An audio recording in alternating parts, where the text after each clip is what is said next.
প্রভু তুমি বলেছ রাসূল দেবে না, বলনি দেবে না ওমর, বলনি দেবে না হামজা তারি, খালি দেবে জয় সমর। প্রভু তুমি বলেছ রাসূল দেবে না, বলনি দেবে না ওমর, বলনি দেবে না হামজা তারি, খালি দিবি জয় সমর। প্রভু তুমি বলেছ রাসূল দেবে না।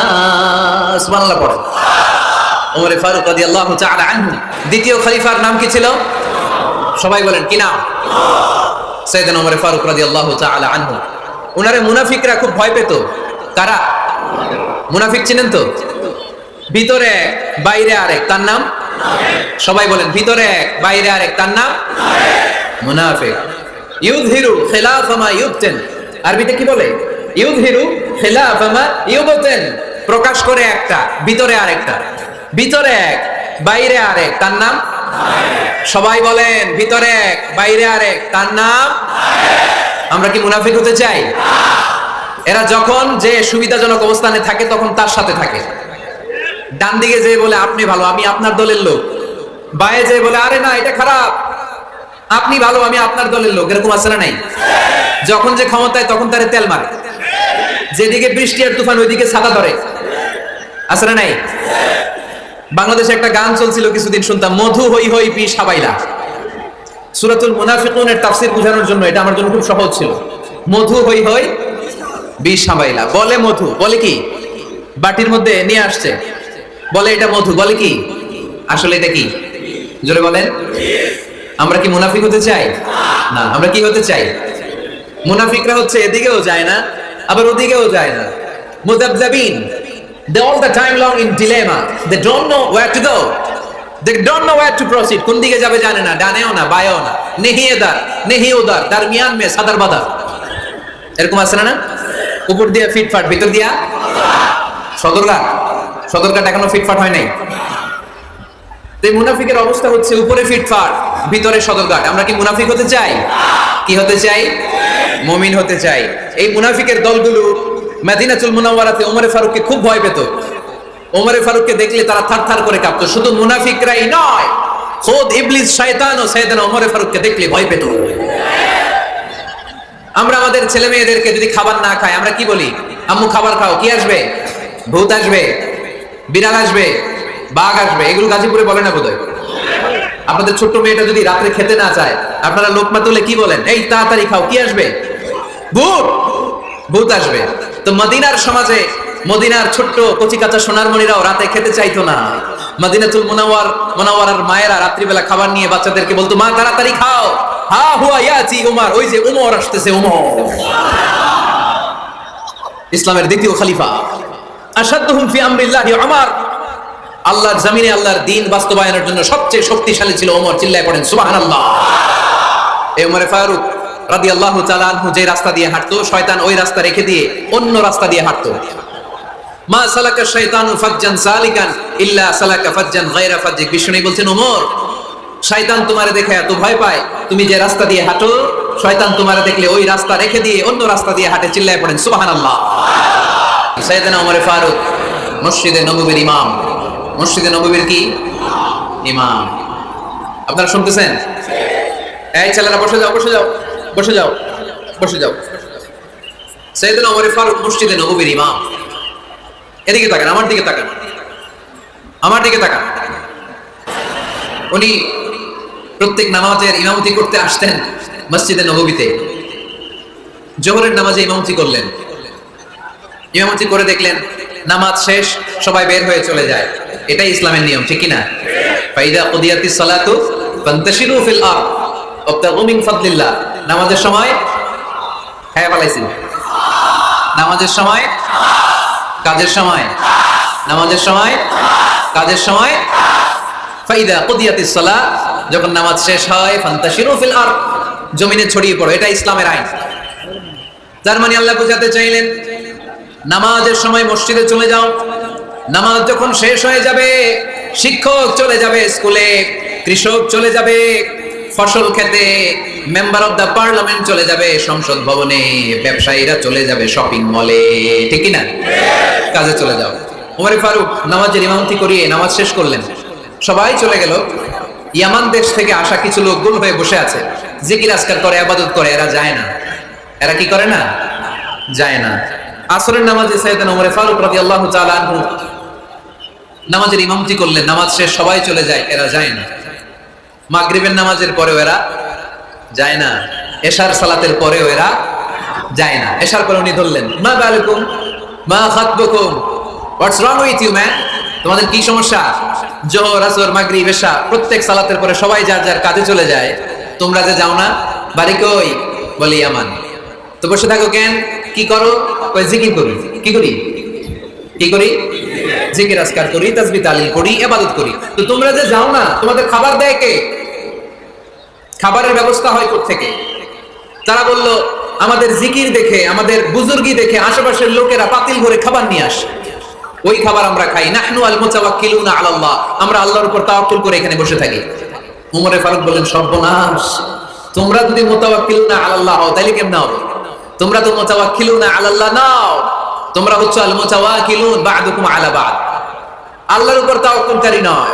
তোমরা যারা পাতিলের মধ্যে করে খাবার নিয়ে আসে তাদের উপর তাওয়াক্কুল করে বসে আছো, ঠিক কি না? তোমাদের জিকিরও চলে, আবার মাথায় টেনশনও চলে, পাতিল কি ছোট আসবে না বড় আসবে? খাবারে আমার ভাগেরটা থাকবে কি থাকবে না, টেনশন আছে না নাই?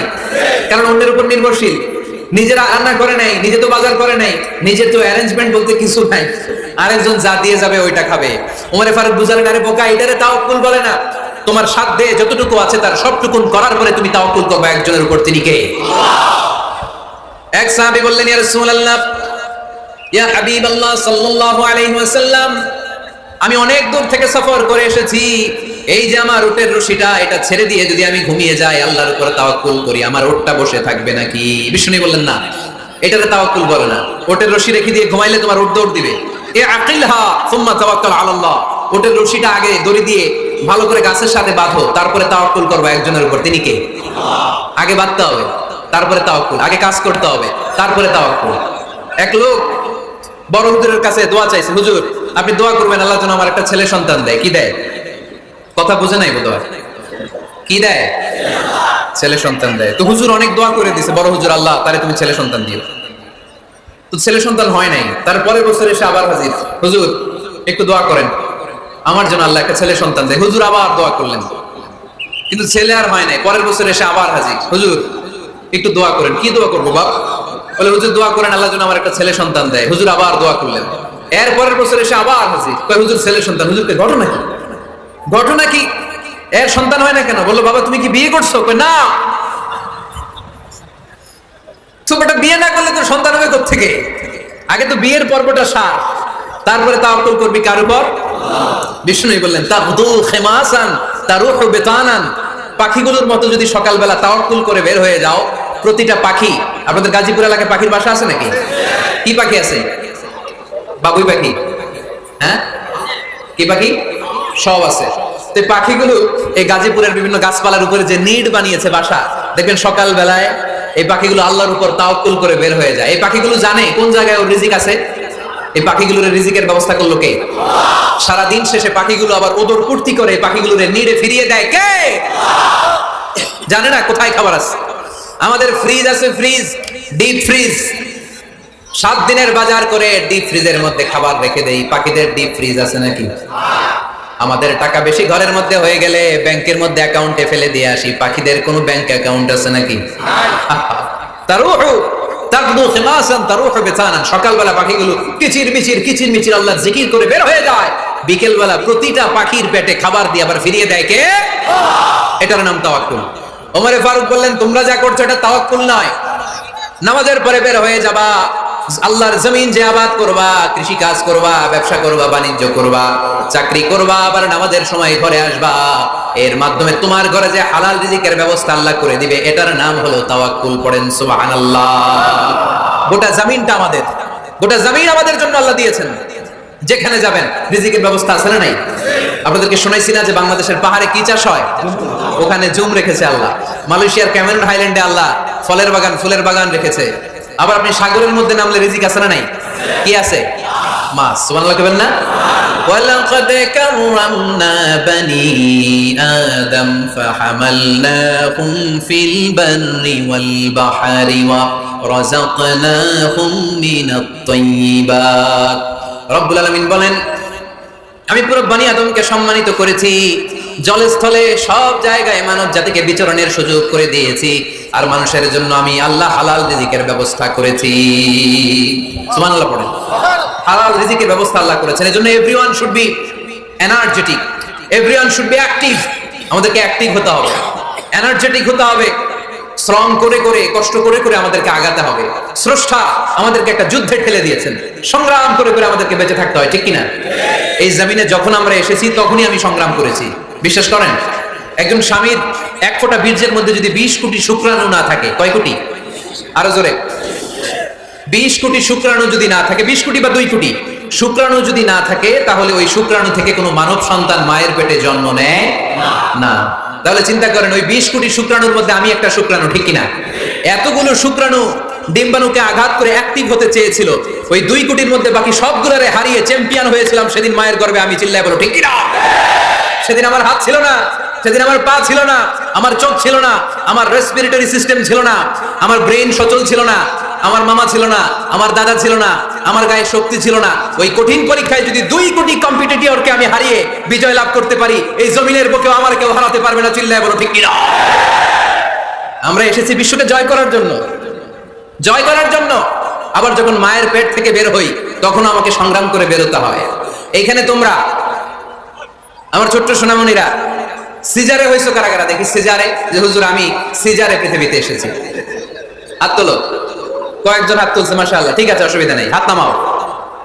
এটা একটা প্রাকৃতিক নিয়ম, মায়ের পেট থেকে পৃথিবীতে আমরা এইভাবে আসি। কেউ প্রাকৃতিক পদ্ধতিতে আসি, কেউ সিজারে আসি। যারা সিজারে আসছে তারা এই কষ্টটা সহ্য করে নাই, তাদের অন্য ধরনের স্ট্রাগল পৃথিবীতে আসার পরে। কিন্তু আমরা যারা নরমাল প্রসেসে এসেছি সেই সময়টার কথা খেয়াল করেন। আমাদের দেহের সাইজ অনেক বড়, আমাদের ওজন অনেক বেশি, কিন্তু আমাদের মায়ের যেই অঙ্গটা দিয়ে আমরা পৃথিবীতে এসেছি ওই জায়গাটা বড় সরু। খুব ছোট্ট একটা জায়গা দিয়ে এই বিশাল দেহ নিয়ে আমাকে সংগ্রাম করে আসতে হয়েছে, ঠিক কিনা? এবং এটা ল্যাবরেটরিক্যালি প্রুভড, সায়েন্টিফিক্যালি অ্যাটাস্টেড যে এটা একজন বাচ্চার জন্য, নবজাতক নিউ বর্ন বেবির জন্য খুবই স্বাস্থ্যকর, খুবই হেলদি। কারণ এই ছোট্ট জায়গাটা দিয়ে, মায়ের ওই ছোট্ট অঙ্গ দিয়ে আমরা যে পৃথিবীতে আসি, আমাদেরকে একটা চাপ সহ্য করতে হয়। ওই চাপের কারণে আমার নাকের ভিতরে, কানের ভিতরে যে ধরনের দূষিত গ্লিসারিন আছে, পদার্থ আছে, এগুলো সব বের হয়ে যায়। আর এই প্রচন্ড চাপটা আমাদের দেহটাকে কর্ম সহিষ্ণু হয়ে গড়ে তুলতে সাহায্য করে। কোন সুবহানাল্লাহ। সেই দিন আমরা স্ট্রাগল করে পৃথিবীর বুকে এসেছিলাম। যেদিন মায়ের পেট থেকে যুদ্ধ করে আমাকে পৃথিবীতে আসতে হয়েছে, ওই দিন আমার কান ছিল? এখনকার মতো কানের শক্তি ছিল? এখন যে হাতে শক্তি, ওই শক্তি ছিল? ওই কঠিন পরিস্থিতিতে যদি আমি সংগ্রাম করে টিকে থাকতে পারি, বর্তমান সময়ে আমাদেরকে কেউ আটকায় রাখতে পারবে না, পারবে না। ইন্নাকা কাদিহুন ইলা রাব্বিকা কাদহান ফামুলাকি। আল্লাহ বললেন, ও বনি আদম, তোমাকে কষ্ট করতে করতে আমার কাছে আসতে হবে। আবার আল্লাহ বললেন, লাকাদ খালাকনাল ইনসানা ফি কাবাদ। আমি বনি আদমকে, দুনিয়ার সবগুলো মানুষকে কর্মসহিষ্ণু করে তৈরি করেছি। সুবহানাল্লাহ বলেন। কর্মসহিষ্ণু। আমাদের এক একজন মানুষ যে আমরা কতটা কষ্ট আর ধৈর্য সহ্য করতে পারি আপনি কল্পনা করতে পারবেন না। নরমাল প্রসেসে আমাদের মা যেদিন আমাদেরকে ডেলিভারি দিয়েছিলেন তখন আমাদের মা 57 ইউনিট প্লাস। সুস্থ মানুষ ব্যথা সহ্য করতে পারে 45 ইউনিট। কত ইউনিট? কিন্তু আমাদের মা যেদিন আমাদেরকে দুনিয়ার বুকে এনেছিলেন সেদিন আমার মা, আপনার মা ব্যথা সহ্য করেছিল 57 ইউনিট প্লাস, 57 ইউনিটেরও বেশি। এই ব্যথাটা সাধারণ কোনো ব্যথা নয়। একটা অ্যাক্সিডেন্টে আপনার দেহের 20টা হাড় বা হাড়টি ভেঙে গেলে যত ব্যথা, তার চেয়েও বেশি ব্যথা আমার মা সহ্য করেছিলেন। আমার মাকে ওই দিন এই ব্যথাগুলো সহ্য করার তৌফিক দিয়েছিলেন কে? তাহলে কি পরিমাণে কষ্ট সহিষ্ণুতা আর কর্ম সহিষ্ণুতা নিয়ে যে আমরা জন্মাই, আমাদের কোনো ধারণাই নাই। এজন্য আমি প্রায় বলি, ছেলে মেয়েদেরকে, সন্তানকে ননির পুতুল করে গড়ে তুলবেন না। ছেলে মেয়েদেরকে কষ্ট সহিষ্ণু করে গড়ে তোলেন। প্রতিকূল পরিবেশে কি করে নিজের অস্তিত্ব জানান দিতে হয়, এমন করে আমরা আমাদের মুসলমান সন্তানদেরকে গড়ে তুলবো। চিল্লায় বলেন ঠিক কিনা? লাকাদ খালাকনাল ইনসানা ফি কাবাদ। আমি মানুষকে দুঃখ কষ্টের মধ্যে তৈরি করেছি। আমরা বলছিলাম কাজের সময়, আরো জোরে বলতে হবে, কাজের সময়, নামাজের সময়, আর ভরসা করতে হবে একজনের উপর, তিনি কে? কাজে কোনো লজ্জা আছে? লজ্জা কিসে? অলসতায়। আমরা অলস হতে চাই না। রসুল বাত্তালে দুক্কানুশ শয়তান, অলস মস্তিষ্ক শয়তানের আড্ডাখানা। আমরা নিজের পায়ে দাঁড়াতে চাই, আমরা স্বাবলম্বী হতে চাই, আমরা সাস্টেইনেবল ডেভেলপমেন্ট গোলের পক্ষে, আমরা মিলেনিয়াম ডেভেলপমেন্ট গোলের পক্ষে, আমরা বাংলাদেশকে উন্নতির শিখরে নিয়ে যাওয়ার পক্ষে। চিল্লায় বলেন ঠিক কিনা? আমরা আগে দুনিয়ার কল্যাণ চাই, এটা ইসলামের নিয়ম। আগে কি আখেরাত চাই না আগে দুনিয়া চাই? জোরে বলেন। আরে দুনিয়াতে ভালো থাকলেই তো আখেরাতে ভালো থাকবেন। এজন্য আল্লাহ আমাদেরকে শিখালেন, পড়ো রব্বানা আতিনা ফিদ দুনিয়া হাসানাহ ওয়া ফিল আখিরাতি হাসানাহ ওয়া কিনা আযাবান নার। আয় আমাদের রব, এই দুনিয়ার বুকে আপনি আমাদেরকে কল্যাণ দেন, আখিরাতের বুকে আপনি আমাদেরকে কল্যাণ দেন, আগুনের শাস্তি থেকে আল্লাহ আপনি আমাদেরকে বাঁচিয়ে দেন। পড়েন আমিন। তাহলে আগে দুনিয়া, তবে দুনিয়াকে হৃদয়ে স্থান দেওয়া যাবে না। দুনিয়াকে বশ করে হাতে নিব, কিন্তু হৃদয়ে থাকবে আখিরাত। জোরে বলতে হবে ঠিক কিনা? নিজ হাতে উপার্জিত সম্পদের চেয়ে শ্রেষ্ঠ কোনো সম্পদ আর হতে পারে না।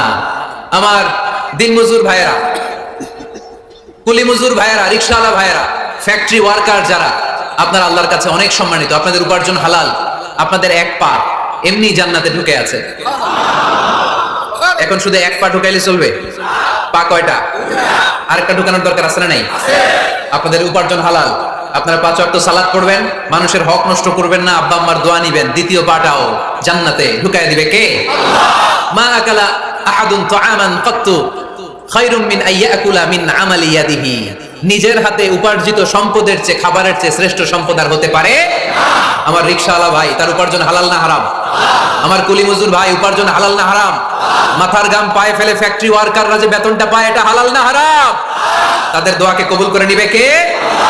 এজন্য যুবক ভাইরা, never under estimate any job. কোন জবকে, কোন চাকরিকে ছোট করে দেখার সুযোগ নাই। কারণ আমার উপার্জন হালাল হলেই ওই হালাল উপার্জনে বরকত দিবে কে? Whether it's the small or big, you don't care. এটা তোমার কেয়ার করার দরকার নেই। চাকরি পেলেই একটা ঢুকে যাবা, চাকরি পেলেই ঢুকে যাবা। কারণ আমাদের চাকরির বাজার মন্দা। আমাদের বাংলাদেশ, ভারতে কোন একটা চাকরির জন্য চেয়েছে 8 পাস, ওইখানে অ্যাপ্লাই করে ডক্টরেট ডিগ্রি দাঁড়িয়ে আসে না নাই? এত কষ্ট করে চাকরি পাওয়া পৃথিবীর কোথাও লাগে না। কারণ আমাদের পপুলেশন বেশি, তাই চাকরির জন্য আমাদের বসে থাকা লাগবে না। আমাদেরকে উদ্যোক্তা হতে হবে, আমাদের এন্টারপ্রেনার হতে হবে। শুরুতে যেটা বলেছিলাম, আমাদের আইডিয়াকে কাজে লাগাতে হবে, ঠিক কিনা? আর যাই করবো আমরা ভালোভাবে করব। ভালোভাবে করলে ওই কাজে বরকত দেয় কে? ভালোভাবে করার জন্য আল্লাহ তাআলা সূরাতুল মুলকে আমাদেরকে গাইডলাইন দিয়েছেন। রব্বুল আলামিন বলেন, আল্লাযী খালাকাল মাউতা ওয়াল হায়াতা লিয়াবলুয়াকুম আইয়ুকুম আহসানু আমালা। তিনি এমন সত্য যিনি তোমাদের তৈরি করেছেন, জীবন আর মৃত্যুকে তৈরি করেছেন এই জিনিসটা পরীক্ষা করবার জন্য। তোমাদের মধ্য থেকে কে ভালোভাবে কাজ করে? সুবহানাল্লাহ। কে বেশি আমল করে? আল্লাহ এটা বলছে নাকি কে ভালো আমল করে? যদি বেশি আমল করার কথা আল্লাহ বলতো, তাহলে এই আয়াতটা হতো লিয়াবলুয়াকুম আইয়ুকুম আকসারু আমালা। কিন্তু আল্লাহ কি এই আয়াতে আকসারু আমালা বলেছে? আলেম যারা আছেন তারা আমার সাথে সাথে বলেন, আল্লাহ কি আকসারু আমালা বলেছে? আল্লাহ কি বলেছে? লিয়াবলুয়াকুম আইয়ুকুম আহসানু আমালা। কে ভালো করে কাজ করে, উইথ প্রফেশনালিজম। আপনি যেটাই করেন না কেন, আপনাকে প্রফেশনালিজমের সাথে করতে হবে, তাহলে ওই কাজে বরকত দিবে কে? ছোট হোক বড় হোক, এটা কোনো সমস্যা? যাই করি না কেন কিভাবে করব? ভালোভাবে। আওয়াজ করে বলেন, কিভাবে করব? যে কোনো কাজ করো না ভাই, যে কোনো কাজ করো, তা যেন হয় সবার চেয়ে সবচেয়ে সুন্দর। যে কোনো কাজ করো না ভাই, যে কোনো কাজ করো, তা যেন হয় সবার চেয়ে সবচেয়ে সুন্দর।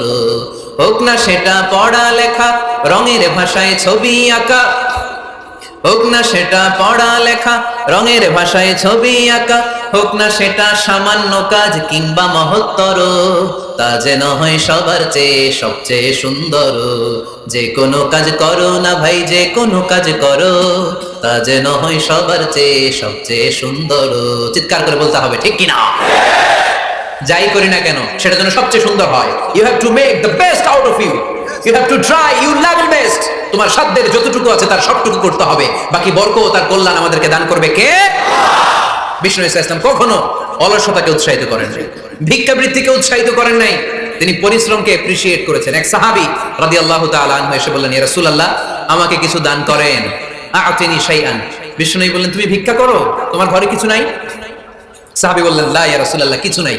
বিষ্ণু ইসলাম আবার প্রশ্ন করলেন, কিছুই নাই? সে বললেন, হ্যাঁ আছে। কি আছে? একটা জামা আছে, জামা, আর আছে একটা পানি খাওয়ার জগ। দুইটা জিনিস আছে, একটা কি আর একটা পানি খাওয়ার জগ। বিষ্ণু বললেন দুইটা নিয়ে আস। সাহাবী রাদিয়াল্লাহু তাআলা আনহু জামার জগ নিয়ে এসে বিষ্ণু সাল্লাল্লাহু আলাইহি ওয়াসাল্লামের হাতে দিলেন। বিষ্ণুনবী জামার জগটা ধরে বললেন, মাইয়াশতারি হাযাইন, কে আছো আমার সাহাবীদের মধ্যে এই দুইটা জিনিস কিনতে চাও? এক সাহাবী দাঁড়িয়ে বললেন, ইয়া রাসূলুল্লাহ, ইয়া হাবিবাল্লাহ, আনা আশতারিহিমা বিদিরহাম।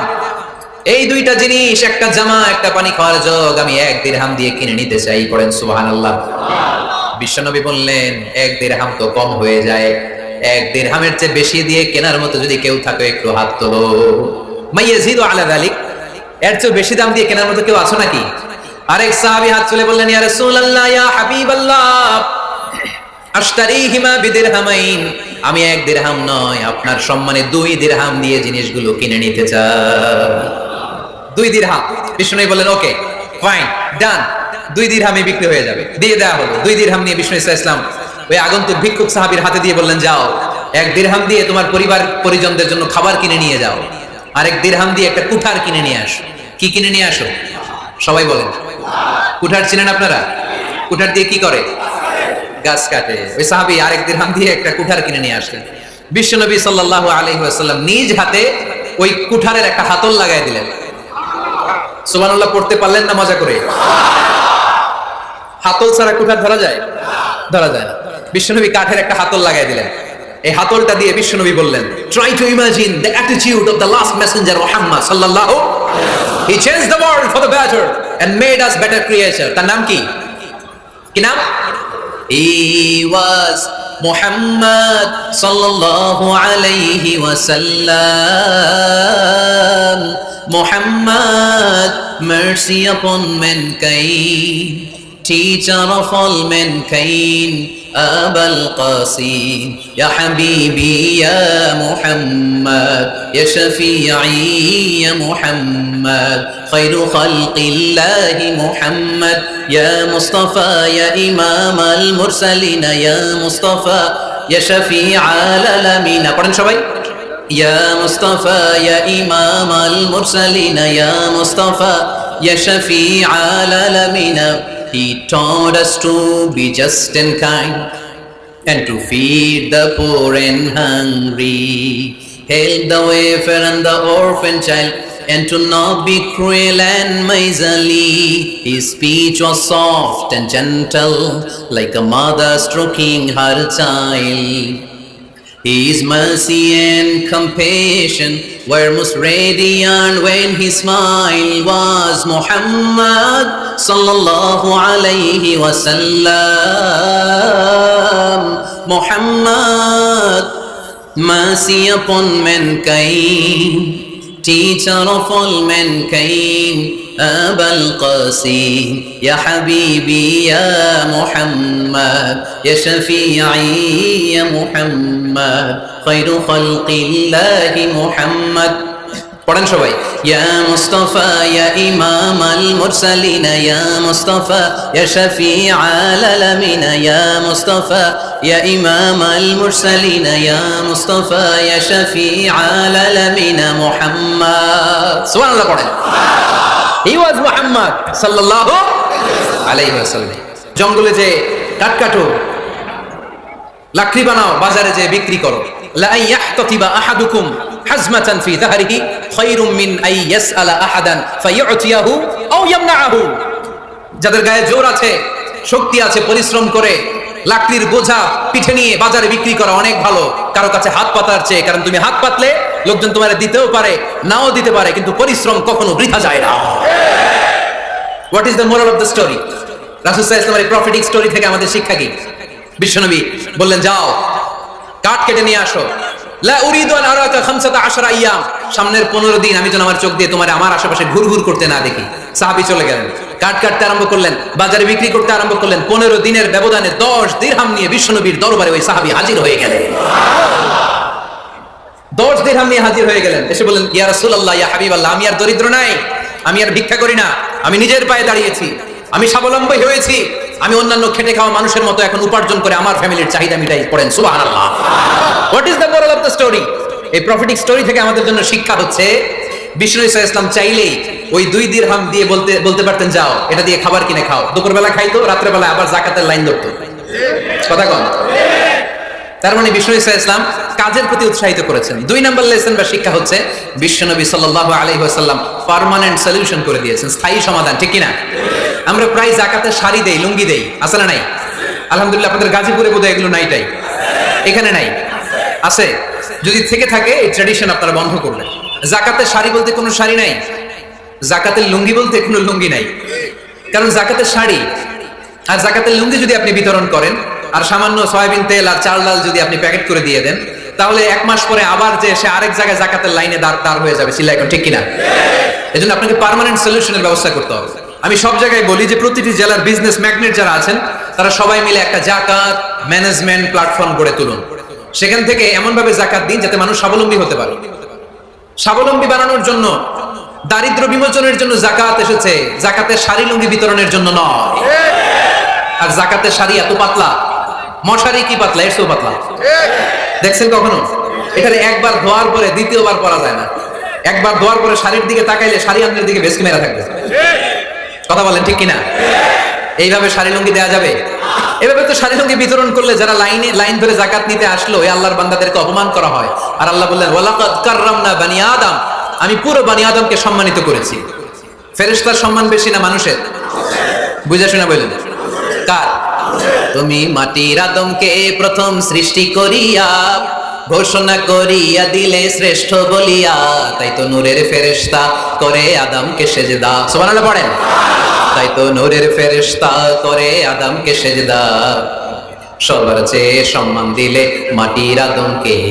পড়েন আল্লাহু আল্লাহু তুমি জাল্লে জালালুহু, শেষ করা তো যায় না গে তোমার গুণগান। আল্লাহু আল্লাহু, সুবহানাল্লাহ পড়েন। মানুষের মর্যাদা সবচাইতে বেশি। এজন্য যাকাত যারা নিতে আসে তাদেরকে অপমান করা যাবে না। এর কারণ যাকাত দিয়ে আপনি কোনো করুণা করেননি, বরং ওরা যাকাত নিয়ে আপনাকে এই ফরজ ইবাদত করার সুযোগ করে দিয়ে আপনার প্রতি করুণা করে গিয়েছে। আওয়াজ করে বলেন ঠিক কি না? অনেকে মনে করে আমি যাকাত দেই, আমি মনে হয় দয়া করছি, আমি মনে হয় করুণা করছি। আচ্ছা যারা গরিব ওরা যদি যাকাত না নেয় ওর সমস্যা আছে? নিমু না যাকাত। কিন্তু আমি যদি বলি দিমু না, আমার খবর আছে না নাই? আমার জন্য দেয়া ফরজ, ওর জন্য নেয়া ফরজ না। তাই আমি দিয়ে করুণা করিনি, ও আমার কাছ থেকে যাকাত নিয়ে জাহান্নামের আগুন থেকে আমাকে বাঁচিয়ে ও আমাকে দয়া দেখিয়েছে।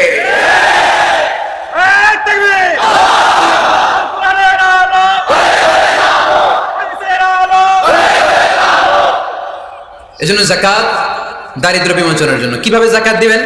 আপনি যাকাতের টাকা দিয়ে খেয়াল করবেন, একটু ক্রস চেক করে নিতে হবে, ডবল চেক করে নিতে হবে। যেই ফ্যামিলিতে যাকাত দিবেন কর্মক্ষম উপার্জনের মতো করতে পারে এরকম ছেলে আছে কিনা, থাকলে ওর একটা অটো রিকশা কিনে দেন, সিএনজি কিনে দেন, ওই সিএনজি চালিয়ে ওর ফ্যামিলিটা দিব্যি চলে যাবে, ঠিক কিনা?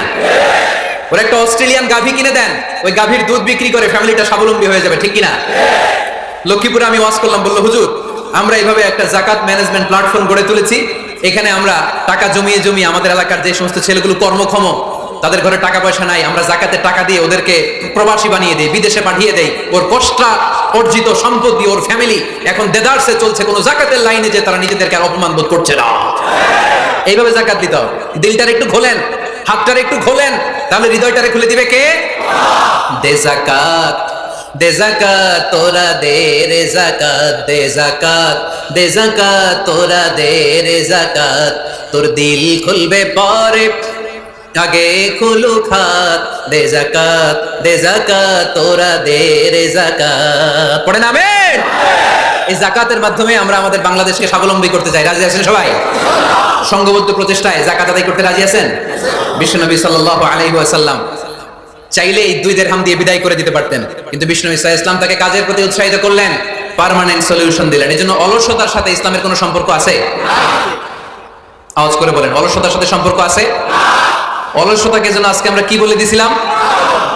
ভুলে গেছি? আরো জোরে। অলসতাকে আজকে আমরা নো বলে দিছি। আমরা কর্মক্ষম। আরে অলস তো হয় মুনাফিকেরা, অলস হয় কারা? ওয়া ইযা কামু ইলাস সালাতি কামু কুসালা ইউরাউনান নাস ওয়া লা ইয়াযকুরুনাল্লাহা ইল্লা কলিলা। সুবহানাল্লাহ পড়েন। মুনাফিকরা যখন নামাজে দাঁড়ায় অলস হয়ে দাঁড়ায়, সোজা হয়ে দাঁড়ায় না। মসজিদে নববীর কাতারগুলোর মধ্যে মুমিনদের সাথে যখন মুনাফিকেরা দাঁড়াতো, অলসের মতো দাঁড়াতো, দেয়ালের মধ্যে হেলান দিয়ে দাঁড়াতো। এরকম আছে না অনেকে অলস? কিন্তু আমরা যারা মুমিন, আমরা নামাজে দাঁড়ালে কি আমাদের হৃদয়ে অলসতা আসে নাকি হৃদয়টা সজীব হয়ে ওঠে? আমাদের হৃদয়কে নামাজে দাঁড়ালে সজীব করে দেয় কে? ইয়াকিদুশ শাইতানু আলা কাফিয়াতি রাসি আহাদিকুম ইযা হুয়া নাম। আমরা যখন রাতে ঘুমোতে যাই, শয়তান আমাদের মাথার পিছনে অলসতার 3টা গিট মারে। কি মারে? এই যে রশি দিয়ে এরকম বাঁধে, যে এটাতে গাজীপুরে আপনারা কি বলেন? গিট্টু। হ্যাঁ, গিট্টু। আচ্ছা, তো শয়তান আমরা যখন ঘুমোতে যাই, আমাদের মাথার পেছনে অলসতার 3টা গিট্টু মারে। আমরা যখন ঘুম থেকে উঠে ফাইনিস্তাইকাযা ওয়া যাকারাল্লাহ, ঘুম থেকে ওঠার দোয়া পড়ি আলহামদুলিল্লাহিল্লাযী আহইয়ানা বা'দা মা আমাতানা ওয়া ইলাইহিন নুশুর। আমরা ঘুমালে 3টা গিট্টু মেরে শয়তান একটা মন্ত্র পড়ে দেয়, আলাইসা লাইলুন তাওয়িলুন ফারকুদ। আরে ঘুমা, অনেক লম্বা রাত। আরে ঘুমা, অনেক লম্বা রাত। আরে আরামসে ঘুম মার, অনেক লম্বা রাত। এই মন্ত্র পড়ে 3টা গিট মারে। আমরা যখন ঘুম থেকে উঠে ঘুমের দোয়া পড়ে ফেলি, একটা গিট্টু খুলে দেয় কে? আল্লাহ। আবার ঘুম থেকে উঠে দোয়া পড়ার পরে ফাইদা তাওয়াদ্দা ইন হাল্লাত উকদা, ওয়াশরুমে ঢুকে ইস্তেনজা করে যখন আমরা ওযু করে ফেলি, অলসতার 2য় গিট্টু খুলে দেয় কে? আল্লাহ। ফাইন সাল্লাত ইন হাল্লাত উকদা, ওযু করার পরে মুসাল্লা বিছিয়ে যখন নামাজের জন্য দাঁড়িয়ে যায়, অলসতার 3 নাম্বার গিট্টুটাও খুলে দেয় কে? আল্লাহ। ফাসবাহা নাশীতান তাইয়িবান নাফস, হি বিকাম enthusiastic, হি বিকাম very active, হি বিকাম very energetic। বিষ্ণু ইসা ইসলাম বললেন তখন সে এনার্জেটিক হয়ে ওঠে, অ্যাক্টিভ হয়ে ওঠে, সজীব হয়ে ওঠে। তাহলে সালাত আমাদেরকে অলস বানায় না, সালাতে আমরা সজীব হই। সালাতে অলস হয় যারা মুনাফিক, তারা চিল্লায় বলেন ঠিক কি না? এজন্য বিষ্ণু বললেন কাজে লজ্জা নাই, আমি কাজ করে খাই। মা বাসাল্লাহু নাবিয়ান ইল্লা রাআল গানাম। বুখারীর বর্ণনায় বিশ্বনবী বললেন পৃথিবীর বুকে এমন কোন নবী নাই যেই নবীকে দিয়ে আল্লাহ ছাগল চড়ায় নাই। সুবহানাল্লাহ পড়েন। মা বাসাল্লাহু নাবিয়ান ইল্লা রাআল গানাম, ছাগল চড়ায় নাই এমন কোন নবী পৃথিবীতে আসে? সাহাবারা বললেন ইয়া রাসূলুল্লাহ, বলেন কি আপনিও আপনিও আপনিও ছাগল চড়িয়েছেন? বিষ্ণু বললেন না না, আমিও। ওয়া ইন্নী কুনতু আরআহা আলা কারারিতি আহলি মক্কা, আমি তো অল্প কিছু পারিশ্রমিকের বিনিময়ে মক্কা শহরের লোকদের ছাগলগুলো চড়িয়ে দিতাম। সুবহানাল্লাহ বলতে অনেক কষ্ট হয়েছে। বিশ্বনবী ছাগল চড়িয়ে খেতেন। কি নবী ছিল আমার! আহা, এত সুন্দর মানুষ, এত পরিচ্ছন্ন মানুষ, ছাগল চড়াতেন। অহংকার করতেন না, বিশ্বনবীর অহংকার ছিল না। সুবহানাল্লাহ পড়েন। শুধু কি বিশ্বনবী, সব নবীকে দিয়ে আল্লাহ ছাগল চড়িয়েছেন। কারণ ছাগল হচ্ছে খুব টেরা একটা প্রাণী, তাই না? ছাগল এত টেরা, ছাগলের গলার রশি ধরে যদি আপনি ডানে টান দেন, এটা কোন দিকে যাবে? বায়ে টান দিলে, সামনে টানলে, পিছনে টানলে পারা যায় কিছু? ভাবলেন সারা সপ্তাহ ব্যস্ত থাকি, আজকে আমার ছুটি, আমিও গোসল করি, এটারও গোসল করে। রশি ধরে আপনি পুকুরে নামাবেন, এটা ওর বাপের কিনা এমনি দাঁড়াবে, ঠিক কিনা? ওরা টেনে নামানো যায় না, কারণ ওর নাম কি? কথা কয় না। এজন্য আমরা বলি পাগলে কিনা কয়, ছাগলে কিনা খায়। ও বুঝে না তো, ওর ভালো চাইলে ও বুঝতে চায় না। আল্লাহ বুঝাতে চাইলেন নবীরা ছাগল চড়াও, সবচেয়ে টেরা প্রাণী। ছাগল চড়ায় তোমাদেরকে ট্রেনিং পিরিয়ড শেষ করছি, কারণ এরপরেও ছাগলের চেয়ে আরেকটা টেরা প্রাণী আছে, মানব জাতি, এদেরকে চড়াইতে হবে। যদিও মানুষ আশরাফুল মাখলুকাত, কিন্তু মানুষের মধ্যে ছাগলের চেয়ে টেরা কিছু আছে না নাই? উলাইকা কাল আনআম বাল হুম আদাল, এরা ছাগল নয়, এগুলো ছাগলের চেয়ে নিকৃষ্ট। চিল্লায় বলেন ঠিক কিনা?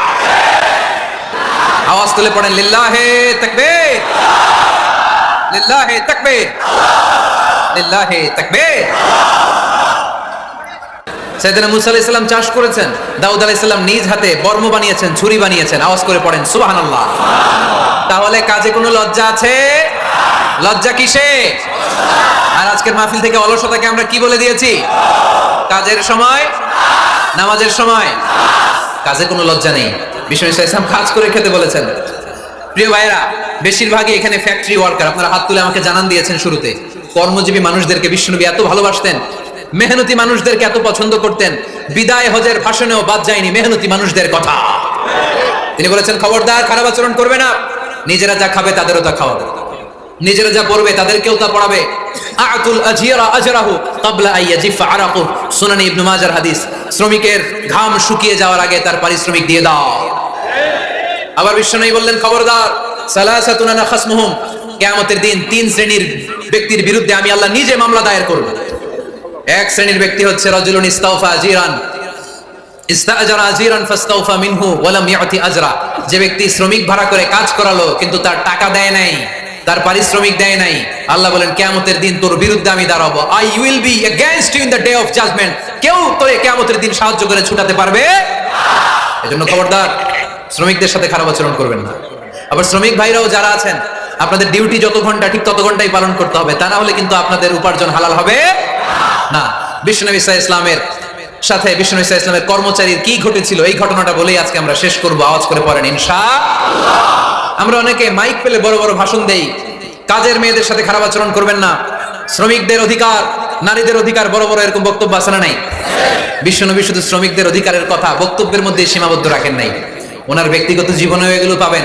বিশ্বনবী সাল্লাল্লাহু আলাইহি সাল্লামের অ্যাপয়েন্ট করা শ্রমিক, ওনার দাস, ওনার কর্মচারী সাহাবীর নাম ছিল আনাস রাদিয়াল্লাহু তাআলা আনহু। কি নাম ছিল? উনি বিশ্বনবীর ব্যাপারে কি কমেন্টস করছে আমরা শুনে আজকের আলোচনার ইতি টানবো। আওয়াজ করে পড়তে হবে ইনশাআল্লাহ। সাধারণত কর্মচারীরা মালিকের বিরুদ্ধে ভালো কথা বলে ইল্লা মাশাআল্লাহ। অনেক মালিক আছে অনেক ভালো, তাদের ব্যাপারে আবার ভালো বলে। সাধারণত কারো ব্যাপারে যদি আপনি তথ্য নিতে চান, আপনি তার ওয়াইফের কাছ থেকে তথ্য নেন, তার কর্মচারীর কাছ থেকে নেন, তার বাড়ির দারোয়ান থেকে নেন, তার ঘরের কাজের মহিলার কাছ থেকে নেন, তার ড্রাইভারের কাছ থেকে নেন, তাহলেই তার ব্যাপারে আসল সব তথ্য বের হয়ে আসবে। দেখুন বিশ্বনবীর কর্মচারী বিশ্বনবীর ব্যাপারে কি বলে।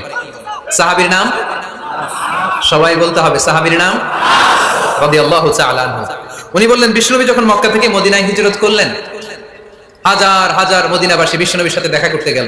যারাই দেখা করে সবাই বিশ্বনবীর হাতে কিছু না কিছু হাদিয়া দেয়, যারাই দেখা করে হাতে করে বিশ্বনবীর হাতে কিছু না কিছু দিয়ে দেয়। সুবহানাল্লাহ পড়ে। তাহাদাও তাহাব্বু, একে অপরকে হাদিয়া দিবেন, মহব্বত বাড়াই দিবে কে? আল্লাহ। হাজবেন্ড স্ত্রীকে গিফট করবেন, স্ত্রী আবার হাজবেন্ডকে গিফট করবেন, বন্ধু বন্ধুকে গিফট করবেন, গার্লফ্রেন্ড আবার বয়ফ্রেন্ডের গিফট করতে যায় না, তাহলে ভেজাল আছে না নাই? চেক এন্ড ব্যালেন্স করতে হবে। আমি প্রায় বলি ভালোবাসবেন জায়গা মতো, স্ত্রীকে ভালোবাসলেও সওয়াব আছে না নাই? স্ত্রীর সাথে অন্তরঙ্গ সময় কাটালেও সওয়াব আছে না নাই? কিন্তু এই সময় যদি শালীর সাথে কাটান, ঝামেলা আছে না নাই? ভাবির সাথে কাটালে ভেজাল আছে না নাই? যারাই বিশ্বনবীর সাথে দেখা করে সবাই বিশ্বনবীর হাদিয়া দেয়। সাইয়েদনা আনাস রাদিয়াল্লাহু তাআলা আনহু বর্ণনা করেন, আমার আম্মা যেন দেখা করতে আসলেন আমাকে নিয়ে, আমি ছোট্ট আনাস। আমার আম্মা জান দেখলেন লাম ইউবকি রাজুলুন ওয়া লাম রাআতুন মিনাল আনসার ইল্লা তাহাফাকা বিতুহফাতিন ইয়া রাসূলুল্লাহ। আমার আম্মা এসে বলে, ও রাসূলুল্লাহ, মদিনার যারাই আপনার সাথে দেখা করতে আসলো সবাই এসে আপনারে হাদিয়া দেয়। ওয়া ইন্নী লা আকদিরু আলা মা উতহিফুকা বিহি। ও নবী, আমার তেমন কোনো সাধ্য নাই যে আমি আপনারে হাদিয়া দেব, আমার কাছে কোনো টাকা পয়সা নাই। ছোট্ট ছেলে আনাস রে নিয়ে এসে বলল, ইয়া রাসূলুল্লাহ, মদিনার সব লোকের আপনার সাথে দেখা করে আর হাদিয়া দেয়, আমি গরিব মানুষ, আমি আপনারে কি হাদিয়া দেব গো নবী? আমার তো হাদিয়া দেওয়ার মতো কিচ্ছু নাই। ইল্লা ইবনি হাদা, আমার নাড়ছেরা ধন, আমার কলিজার টুকরা সন্তান এই আনাস ছাড়া আমি আমার কলিজার টুকরা সন্তান আনাস রে আপনারে হাদিয়া দিয়ে দিলাম। খুদা ইয়া রাসূলুল্লাহ, আমার সন্তান আনাসকে আপনি নেন, ইয়াখদুমুক মা বাদালাক, সে যদ্দুর পারে আপনারে খেদমত করবে। সাইয়েদনা আনাস বলেন, সেদিন থেকে আমি বিশ্বনবীর খাদেম, কি আর খেদমত করবো, নবীর মেসওয়াক এনে দেই, জামা এনে দেই। 10 বছর খেদমত করার পরে বিশ্বনবীর খাদেমের মুখে শুনুন বিশ্বনবী কেমন আচরণ করতেন সাইয়েদনা আনাস রাদিয়াল্লাহু তাআলা আনহুর সাথে। সাইয়েদনা আনাস বলেন, খাদিমতু রাসূলুল্লাহি 10 সিনিন, 10টি বছর আমি আমার বিশ্বনবীর পেয়ারা নবীর খেদমত করলাম। ফামা দারাবানি, একদিনের জন্য বিশ্বনবী আমার গায়ে হাত তোলে নাই, পড়েন সুবহানাল্লাহ। ওমা সাব্বানি, একদিনের জন্য আমার গালি দেয় নাই, বকা দেয় নাই। ওমা আবাসা ফি ওয়াজহি, একদিনের জন্য বিশ্বনবী বিরক্তির চেহারা নিয়ে আমার দিকে তাকায় নাই, ভ্রু কুচকে এরকম আমার দিকে তাকায় নাই। আমরা রেগে গেলে বিরক্ত হলে কি করি? আমাদের ভ্রুগুলো কুচকে যায়। আনাস রাদিয়াল্লাহু তাআলা বললেন, একদিনের জন্য আমার পিট্টি দেয়া তো দূরের কথা, আমাকে পিটানি দেয়া তো দূরের কথা, আমাকে মারে নাই, আমাকে গালি দেয় নাই, কোনোদিন আমার দিকে বিরক্তির সাথে তাকায় নাই। ওয়ালা ক্বালা লি লিমা সানা'তা ওয়ালা লিমা লা সানা'তা, কোনোদিন এও বলে নাই আনাস এটা কেন করলা, ওইটা কেন করো নাই। চিৎকার করে পড়েন সুবহানাল্লাহ। এজন্য বিশ্ব নবীর মতো আমাদেরকে আমাদের শ্রমিকদের সাথে, অধীনস্থ কর্মচারীদের সাথে আচরণ করতে হবে। রাজি আছি তো সবাই? ইন্তেকালের আগে বিশ্বনবী সাল্লাল্লাহু আলাইহি সাল্লাম 2টা কথা বললেন। কয়টা? 1 নম্বরে বিশ্বনবী সাল্লাল্লাহু আলাইহি সাল্লাম বললেন, আসসালাত আসসালাত, নামাজ নামাজ, উম্মতেরা নামাজ, নামাজ ছেড়ে দিও না। 2 নম্বরে বিশ্বনবী বললেন, ওয়ামা মালাকাত আইমানুকুম, খবরদার অধীনস্থ কর্মচারীদের সাথে খারাপ আচরণ করো না। আমরা খুব দুঃখের সাথে লক্ষ্য করেছি, পত্রপত্রিকায় এসেছে মানবাধিকার কর্মী, নারী আন্দোলনের কর্মী মাইক পেলে বড় বড় ভাষণ দেয়, আপনারা কর্মীদের সাথে ভালো আচরণ করবেন, কাজের মেয়েদের সাথে ভালো আচরণ করবেন, কিন্তু ওদের বাড়িতে এই কাজের মেয়েরা নির্যাতিত হয়, চিল্লায় বলেন ঠিক কিনা? আহা, পত্রিকার রিপোর্ট দেখে অবাক লাগে। খুন্তি দিয়ে চুলায় লোহা গরম করে পিঠে শেক মেরেছে, এরকম আছে না নাই? বিশ্বনবী সাল্লাল্লাহু আলাইহি সাল্লাম বলেছেন, খবরদার কিয়ামতের দিন তাদের বিরুদ্ধে আল্লাহ মামলা দায়ের করবে। আমরা যেন কখনো আমাদের অধীনস্থ কর্মচারীদের সাথে খারাপ আচরণ না করি, আল্লাহ তুমি তৌফিক দাও, আমরা পড়ি আমিন। এজন্য শ্রমিক মালিকের সম্পর্ক হচ্ছে চেক এন্ড ব্যালেন্সের সম্পর্ক। যারা শ্রমিক তাদের দায়িত্ব হচ্ছে মালিকের যে হক সেটা আদায় করা, যত ঘন্টা তার সাথে চুক্তি হয়েছে তার পুরোটা আদায় করা। আর মালিকের উচিত অধীনস্থ কর্মচারীদের সাথে ভালো আচরণ করা। আমরা যেন এই চেক এন্ড ব্যালেন্স করতে পারি, আল্লাহ তুমি তৌফিক দাও। যে আয়াত দিয়ে শুরু করেছি ওই আয়াত দিয়ে শেষ করব। আল্লাহ বলেছেন, ফাইদা কুদিয়াতিস সালাতু ফান্তাশিরু ফিল আরদ, যখন নামাজ শেষ হয়ে যায় জমিনে ছড়িয়ে পড়ো, রিজিক তালাশ করো। আবার নামাজের সময় হলে মসজিদে চলে আসো। তার মানে কাজের সময়, আওয়াজটা ছোট হয়ে গেল, চিল্লায় বলতে হবে, কাজের সময়, নামাজের সময়। পরিশ্রমে কোনো লজ্জা নেই, লজ্জা হলো আর অলসতাকে আজকের মাহফিল থেকে আমরা সবাই কি বলে দিলাম, মনে থাকবে সবার?